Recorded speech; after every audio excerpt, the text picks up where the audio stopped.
जो main conspiracy करने वाले लोग थे वो तो गिरफ्तार हो चुके हैं। आगे कोई लिंक मिलेगा तो छोड़ेंगे किसी को भी। ये मौका किसी को नहीं देंगे कि पेपर लीक करवा के कोई ये चुनौती सरकार को दे कि मैं बिना मेरिट का, जो सरकार का मिशन मेरिट है, उसको फेल कर दूंगा।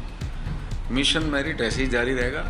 जितनी मर्जी कोई बदमाशी करे, सरकार पूरा इलाज करेगी हर तरह से। नौकरी तो हकदार को जाएगी और जो मेरिट का हकदार है वो जाएगी। ये कोई आसान काम नहीं है, ये बहुत मुश्किल काम है कि एक बिगड़ी हुई पूरी व्यवस्था को, जिसके नाम पे नौकरी के फर्जीवाड़े के नाम पे सरकारें बन जाती थी, सरकारें गिर जाती थी, इतनी बड़ी व्यवस्था को, बिगड़ी हुई चीज़ों को ठीक करना हिम्मत का काम होता है। अब लीक क्यों होते हैं? क्योंकि हम सख्ती करते हैं। सख्ती करते हैं तो जिन लोगों को आदत पड़ी हुई है कि नकल मार के ही नौकरी लेनी है, वो कोई ना कोई अपना रास्ता खोजते हैं। वो रास्ता खोजते हैं तो हम फिर सख्ती करके वो पेपर कैंसिल करते हैं। हम ये मौका तो किसी को देंगे नहीं, चाहे वो कितना जोर लगा ले। ये नुकसान एक दिन का है, लेकिन अगर इसको हम ढीला छोड़ दें तो 36 साल वो लोग नौकरी करेंगे जो नकल मार के पास हुए। देखो, ज़्यादातर गिरफ्तारियां हो चुकी। जो मेन कॉन्स्पिरेसी करने वाले लोग थे वो तो गिरफ्तार हो चुके हैं। आगे कोई लिंक मिलेगा तो छोड़ेंगे किसी को भी। ये मौका किसी को नहीं देंगे कि पेपर लीक करवा के कोई ये चुनौती सरकार को दे कि मैं बिना मेरिट का, जो सरकार का मिशन मेरिट है, उसको फेल कर दूंगा। मिशन मेरिट ऐसे ही जारी रहेगा।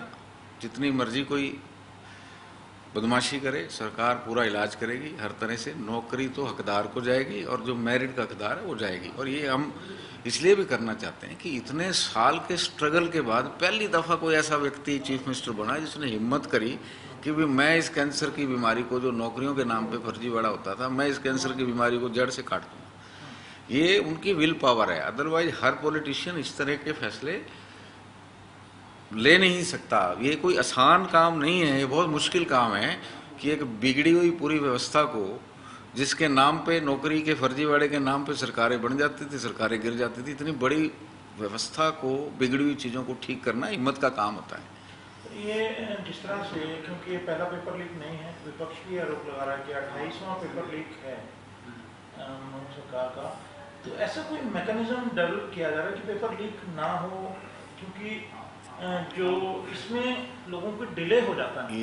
ये वैसे ही है जैसे आप बांध बनाओ ही ना और बाढ़ आ जाए तो पानी जो है अपने आप फैल जाता है। आपने बांध बनाया ही नहीं तो टूटेगा ही नहीं।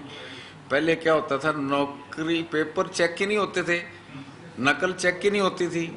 आप अपनी सुविधा के अनुसार सेंटर बनाते थे, जहाँ जिन लोगों को आपने जिस जिले में नौकरियाँ देनी होती थी, पुरानी सरकारों की बात कर रहा हूँ, अपनी सुविधा के अनुसार आप सेंटर बनाते थे।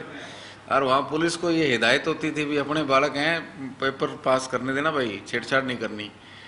अब लीक क्यों होते हैं? क्योंकि हम सख्ती करते हैं। सख्ती करते हैं तो जिन लोगों को आदत पड़ी हुई है कि नकल मार के ही नौकरी लेनी है, तो वो कोई ना कोई अपना रास्ता खोजते हैं। वो रास्ता खोजते हैं तो हम फिर सख्ती करके वो पेपर कैंसिल करते हैं। हम ये मौका तो किसी को देंगे नहीं, चाहे वो कितना जोर लगा ले कि आप पेपर नकल करके पास हो गए। ये तो करने नहीं देंगे। नकल नौकरी तो मेरिट वाले को मिलेगी। तो इसकी वजह से जो डिले हो जाता है, जो लोगों ने तैयारी की थी, पैसा खर्चा है कि नहीं, तो आपको लगता है कि जो परीक्षार्थी हैं, ये जो आवेदक हैं, उनका एक लंबा नुकसान इससे होता है? ये नुकसान एक दिन का है, लेकिन अगर इसको हम ढीला छोड़ दें तो 36 साल वो लोग नौकरी करेंगे जो नकल मार के पास हुए। कम से कम हमने वो 36 साल तो रोक दिए ना। नकल मारने वाले को तो चांस नहीं दिया ना। नौकरी तो चाहे 10 दिन बाद मिले, 6 महीने बाद मिलेगी तो मेरिट वाले को ना। तो अब ये जो भर्ती है, जो इसकी परीक्षा है, दोबारा कितने दिनों में माने कि सरकार करवा देगी HSC को करेक्शन लेके? देखो, कुछ प्रोसीजरल टाइम होता है। देखो, पहले भी कोई आसान नहीं हुआ। कितने मैंने देखा कि कितने दूर दूर सुरक्षित एरिया में बोर्ड ने जो है अपने संस्थान जगह ढूंढी, पेपर करवाने के रास्ते ढूंढे, सुरक्षा के इंतजाम किए, ठीक है ना। अब भी वो सारे इंतजाम करने में जितना मिनिमम समय लगेगा वो लगेगा, क्योंकि सरकार की इच्छा है कि जल्दी से पुलिस में भर्ती पूरी हो और लोग ज्वाइन करें। तो मानकर चलें कि अगस्त में या सितंबर के आधे सितंबर तक जो है परीक्षाएं दोबारा आयोजित कर ली जाएंगी। देखो राकेश जी, ये चीज़ें ना टाइम बाउंड नहीं हो सकती।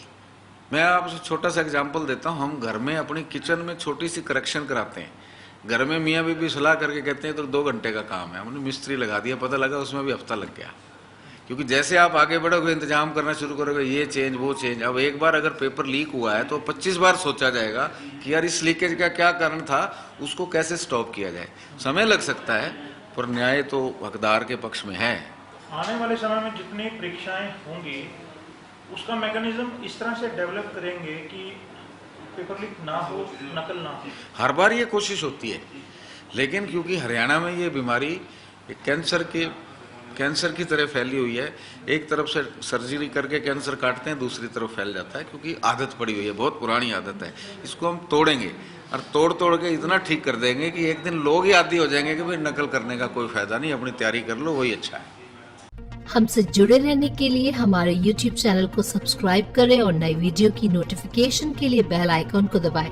अगर आप ये वीडियो Facebook पर देख रहे हैं तो लाइक जरूर करें और ज्यादा से ज्यादा शेयर करें। धन्यवाद।